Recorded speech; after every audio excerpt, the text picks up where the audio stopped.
Hello friends, welcome to my channel Tanvi ব্লগসের নতুন একটা ভিডিওতে তোমাদের আবারও ওয়েলকাম করছি। কেমন আছো সবাই? আশা করি ভালো আছো। আল্লাহর রহমতে আমরাও বেশ ভালো আছি। আমি যেদিন ব্লগটা শ্যুট করি সেদিন ছিল রবিবারে ঘুম থেকে উঠেছি সকাল সকালই, কারণ আমার বোন এসেছে আর ওর বোনের কিছুদিন পর বিয়ে, তো ওকে আইব্রো ভাত খাওয়াবো। তো তার জন্য ভাবলাম অনেক কাজ আছে, তাড়াতাড়ি ঘুম থেকে উঠি। কিন্তু ঘুম থেকে উঠে দেখি কী যে বৃষ্টি, সেই বৃষ্টি আর বন্ধ হয় না। আমাদের এই আসানসোল এলাকায় এই কিছুদিন ধরে দেখছি বেশ বৃষ্টি হচ্ছে, দুদিন পর পরই নিম্নচাপ হচ্ছে। কেন কি জানি, তোমাদের ওইদিকে কারো কি এরকম নিম্নচাপ হচ্ছে? আর জানো তো, এই নিম্নচাপের কারণে আজকে রবিবারে হাট ছিল, ভাবলাম হাট থেকে কিছু আনাবো। ও তো হাট ঠিক মতো যেতে পারলো না। তারপর একটু বেলা হলো, যখন বৃষ্টিটা একটু কমলো, তারপর ও ছাতা নিয়ে গেল আর কিছু জিনিস নিয়ে এলো। আসলে আমার ইচ্ছা ছিল যে হাট থেকে একটা বড় মাছের মাথা আনাবো। আমার বোন যেহেতু মাছ খায় না, কিন্তু সাজানোর জন্য ফ্রিজে মাছ ছিল, ও বললো যে না থাক, যেগুলো আছে ফ্রিজে সেটা দিয়েই করে দিবি।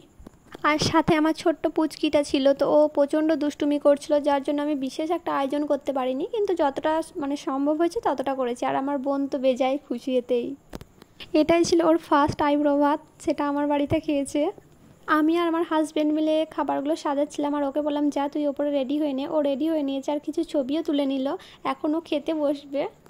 আর ওর খাওয়া একদমই কম, আর ও বলছিল যে না আমি একা একা খাবো না, জাস্ট এখানে একটু মুখে দেবো আর ছবি তুলে নেবো কটা, তারপরে নিচে গিয়ে টেবিলে সবাই মিলেই খাবো। তো তার জন্য আবার খাবারগুলো নিচে নিয়ে যেয়ে আমরা সবাই মিলে একসাথে খেয়েছিলাম। এটা ছিল আর একদিনের ভিডিও, এই ভিডিওর সঙ্গে অ্যাড করে দিলাম। এই দিন বিকেলে আমরা সবাই মিলে একটু বাইরে বেরিয়েছিলাম। বাইরে বলতে আমাদের বাড়ির সামনে, এটা এক সাইডে আমাদের বাড়ি আর এক সাইডে নজরুল একাডেমি আর আমার বরের অফিসটা। অফিস বলতে লাইব্রেরিটা পাশেই আছে আমার বরের। তো ওর লাইব্রেরি ডিউটি ছিল, ভাবলাম যে লাইব্রেরি থেকে ওদিকে একটু ঘুরিয়ে আনি। আর আমাদের বাড়ির সামনে দুটো দেওয়ালে পুরো এইভাবে নজরুলের সমস্ত কবিতা বা গান ছড়া সব কিছু লেখা আছে। এটাই আমাদের চুরুলিয়ার ঐতিহ্য, আমাদের পুরো বর্ধমান ডিস্ট্রিক্টের ঐতিহ্য। এখানে অনেক জায়গা থেকে লোক আসে ঘুরতে, ইন্ডিয়ার নানা জায়গা থেকে লোক আসে, এমনকি বাংলাদেশ অন্যান্য জায়গা থেকেও লোক আসে অনেক। যারা নজরুল প্রেমী, নজরুলকে ভালোবাসে, তারা সকলেই এখানে আসে, একবার আসার চেষ্টা করে। এছাড়া অনেক ব্লগারও আসে এখানে ব্লগ করতে। এই হলো আমার বরের অফিস, আমাদের বাড়ির অপোজিটেই ওর অফিসটা। তো আমার প্রচণ্ড সুবিধা হয়েছে, আমি বাবুকে নিয়ে একা থাকি যখন, আমি আর বাবু আর ওর পাপা তিনজন। তো যখন একা থাকি তখন কোনো দরকার পড়লে ও ছুটে আসতে পারে, বা অফিস যাবে, টিফিন নিয়ে যাবে, এরকম একটা ব্যাপার থাকে না।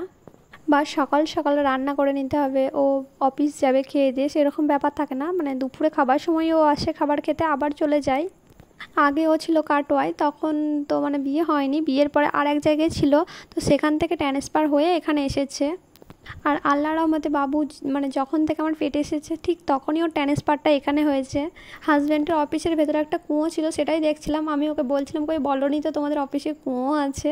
আমার দেখতে খুব ভালো লাগে জানো তো। আসলে আমার মনে হয় যেন এটা আগের যুগের একটা জিনিস, আমি এটা ছোট থেকে দেখে বড় হইনি, তো আমার খুব ভালো লাগে দেখতে।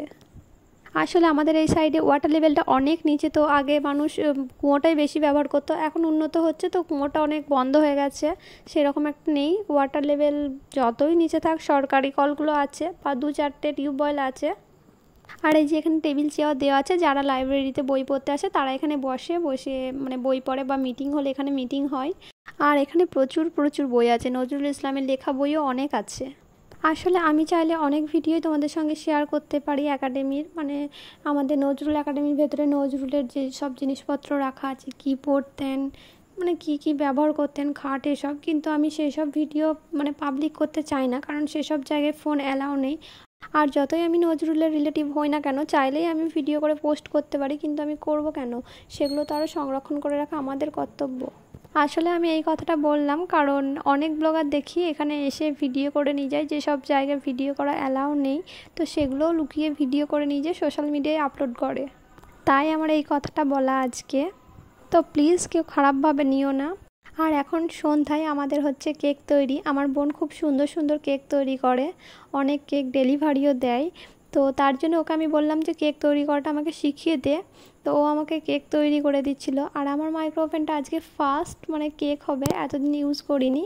এখানে মাইক্রো ওভেনটা দিয়েছি ফ্রি হিট করতে, আর এখন কেকটা দিয়ে দিয়েছি হতে। আর আমরা এদিকে ওয়েট করছি কখন কেকটা হবে আর খাবো। তো ভিডিওটা ভালো লাগলে তোমরা একটা লাইক করে দিও, আর চাইলে আমার চ্যানেলটা সাবস্ক্রাইব করে নিতে পারো। আমি আমার চ্যানেলে বেবি সম্পর্কিত অনেক ভিডিও আপলোড করে থাকি, আশা করি তোমাদের ভালো লাগবে।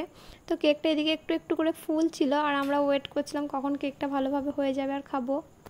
আর মাইক্রোওভেনটার এখনও নির্দিষ্ট কোনো জায়গা করিনি, কোন জায়গায় রাখবো। আগে কিচেনে ছিল, এখন ওপরে এনে রেখে দিয়েছি, দেখা যাক কোথায় রাখবো। দেখলেই তো কেকটা দারুণ হয়েছে, স্পঞ্জি হয়েছে আর খেতেও দারুণ টেস্ট হয়েছিল। আর এখন আমরা রাত্রে খাবার খেতে বসেছি সবাই মিলে। তো আজকের ব্লগটা এখানেই শেষ করছি, দেখা হবে নেক্সট ব্লগে, টাটা।